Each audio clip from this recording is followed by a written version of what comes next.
இன்று ஏப்ரல் 2 எபிசோடில் கதை மிகவும் தீவிரமாக முன்னேறுகிறது. விஜயின் மாமா போலீஸ் ஸ்டேஷனுக்கு வந்து இன்ஸ்பெக்டரிடம் ஒரு டீல் பேச முயற்சி செய்கிறார். விஜயை டார்ச்சர் செய்யாமல் விட வேண்டும் என்பதற்காக அவர் பணம் கொடுக்க தயாராக இருப்பதாக சொல்கிறார். ஆனால் இன்ஸ்பெக்டர் மிகவும் புத்திசாலித்தனமாக அந்த பேச்சை முழுவதும் ரெக்கார்ட் செய்து அவரை வெளிச்சத்திற்கு கொண்டு வருகிறார். நிலைமை மிகவும் பதற்றமாக மாறுகிறது. மேலும் மல்லியையும் இந்த விஷயத்தில் சம்பந்தப்படுத்த முயற்சி செய்கிறார்.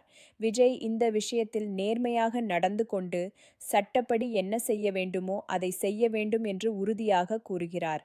அதே நேரத்தில் இன்ஸ்பெக்டர் மல்லியை போனில் பேச வைத்து அவளையும் இந்த பிரச்சனையில் இழுக்க முயற்சி செய்கிறார்.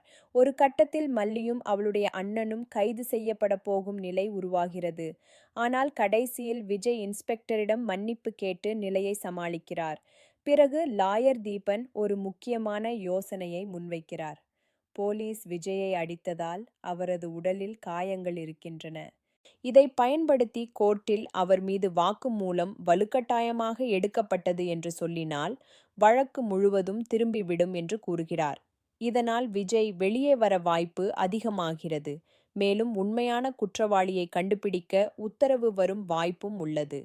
மற்றொரு பக்கம் இன்ஸ்பெக்டர் தன்னுடைய திட்டப்படி வழக்கை பலவீனமாக காட்டி உண்மையான குற்றவாளியை பிடிக்க முயற்சி செய்கிறார். சில சமயம் தோல்விதான் வெற்றிக்கான வழி என்று அவர் நம்புகிறார். இதே நேரத்தில் மல்லி மிகவும் உணர்ச்சி வசப்படுகிறாள். விஜய் அடிக்கப்பட்டது அவளை பாதிக்கிறது. வீட்டிலும் பல பிரச்சனைகள் நடக்கின்றன. பழைய நினைவுகள் மற்றும் உறவுகள் காரணமாக மன அழுத்தம் அதிகரிக்கிறது. எபிசோட் முடிவில் இதுதான் தொடக்கம் என்று இன்ஸ்பெக்டர் எச்சரிக்கை விடுக்கிறார். அடுத்ததாக என்ன நடக்கும் என்ற எதிர்பார்ப்பை இந்த எபிசோட் அதிகரிக்கிறது.